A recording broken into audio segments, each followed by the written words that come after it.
Welcome to this week's episode of Insight. We're going to devote the entirety of the show today to go over the very long message that was sent by hostage Ruben Vardanyan from his prison cell in Baku. What we will be doing is we'll be playing different parts of his message and analyzing them.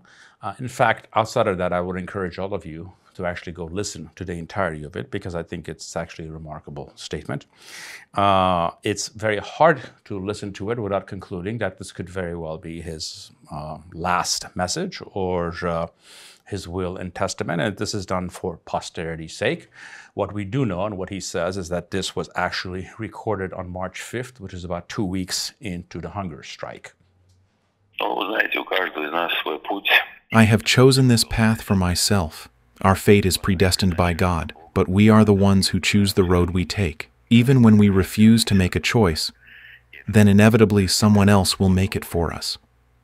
I want to emphasize once again that my decision has nothing to do with my personal well-being or my conditions in the detention center, just as it was last time when I went on a hunger strike for 20 days until midnight on April 24th. This is a protest against the very nature of the process itself, against the way this process is unfolding. I knew what I was getting into, and I was prepared, and am still prepared, for even worse conditions. I am not a victim, and I do not want to be pitied, because all this was a conscious decision. My demands remain the same. If there is such a desire to judge me professionally, publicly, openly, in accordance with Azerbaijani laws and all legal procedures, along with everyone else. In the presence of international journalists and observers, after all, you are so sure of your righteousness. Stop artificially separating my case. Why have you singled me out, when all my charges are based on the claim that I have supposedly been part of an organized criminal group since 1987? Do not violate your own laws and procedures. Do not falsify documents. Do not manipulate evidence and protocols. You have everything. My phone and other personal belongings, my documents, they are all fully available to you. Don't mock the judicial system with this show trial, farce, and imitation game. If you are going to judge, then judge fairly. This is what I call the judge me fairly section. Well, what he's really outlining is that there's really no case against them, and all of this is made up. And in so many words, he calls this out for what it is, which is a Stalinist show trial and a complete farce. I want to tell all my compatriots, my beloved ones, it is not just me and 15 others that are being put on trial. It is all Armenians around the world. And if you do not understand this, it is a great tragedy, because this is not the end of the story, not the end of the conflict, only another stage, unfortunately, for all sides. On this part, he's actually 100% correct. It's not him and the other Armenian leaders that are on trial. Actually, it's the entirety of the Armenian nation that's on trial, because if you see the trajectory of what the regime is trying to do, they're essentially trying to criminalize the Artsakh struggle, which was actually, even from a legal context, entirely worthwhile and legal struggle in the sense that people have a right to fight for their self-determination, which is what people did. The object is to delegitimize that struggle, make it illegal, and then to use that to criminalize essentially the entire leadership of the Armenian nation, and furthermore, the entire Armenian cause when it comes to the freedom of the people of Artsakh. Remember, evil must never be answered with evil, for then it only grows and strengthens. And after Sumgait comes Kojali, and this cycle goes on endlessly. This path was never acceptable to me, because it has no future.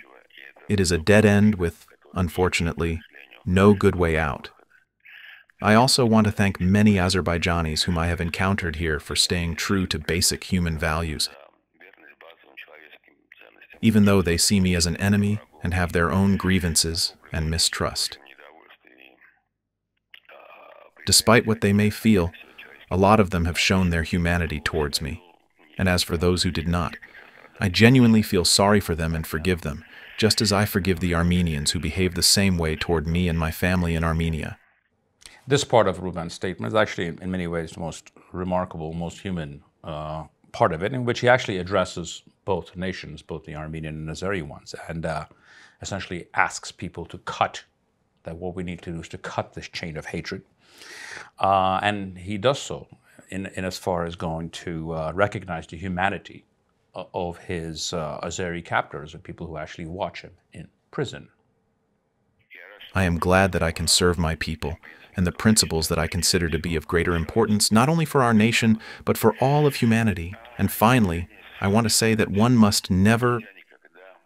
I realized here that one must never give in to despair or indifference, and I understood why it is the most terrible of the 7 sins.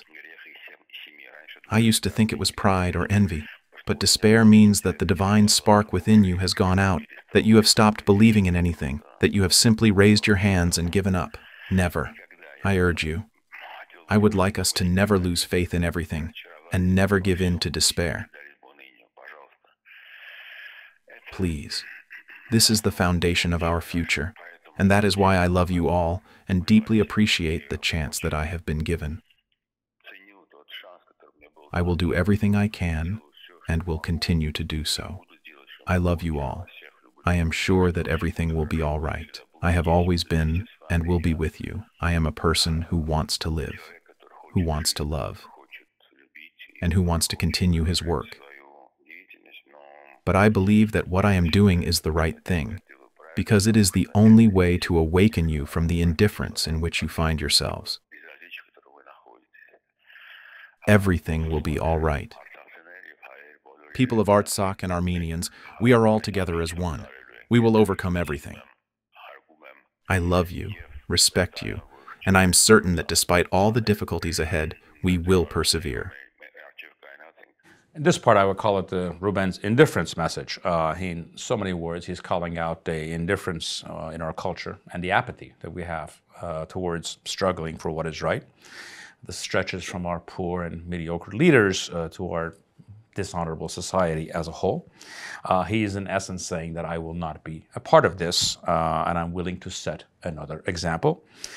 And if we're all honest about it, who can actually disagree with him on this one? In analyzing all this, if you listen to the parts of the tape that I played, and actually in totality, it's hard not to conclude that we're actually dealing with a great human spirit here. This is the way our leaders would have ideally talked to us, in a way that is self-critical, practical, and most importantly with a moral imagination that shows us a way forward. It's also very clear that it seems like this is a man who's actually made peace with his faith and what is likely to come. And in a way, he's actually the only Armenian leader that we've had since 2020 who's actually taken responsibility for the disasters that have befallen our nation for the past 5 years, despite the fact that he's in no way primarily responsible. What's interesting to me is if he also makes the case, which is actually politically very vital, is that you cannot have peace without justice. This notion that some forced document that's going to be signed is going to bring us peace or an end to this conflict. It is not. It's simply going to delay a future war at best. You cannot have peace, real peace, without a justice for all sides. And in a way, his approach is almost biblical. And it's very Christian in a way that you're essentially sacrificing the innocent for the sins of the many and to redeem the many. In conclusion, in a short 10-minute audio, what Mr. Vardanyan has done is sort of, without actually uttering a negative word, has highlighted the shallowness and the cowardice of the political leadership in this country for the past 30 years, while at the same time turning his executioners in Baku into bystanders in a play that is far beyond their little fascist imaginations. Thank you for joining me in this Successor of Insights. I have cherished the ideal of a democratic and free society in which all persons live together in harmony and with equal opportunities. It is an ideal for which I hope to live for and to see realized. But my Lord, if it needs be, it is an ideal for which I am prepared to die.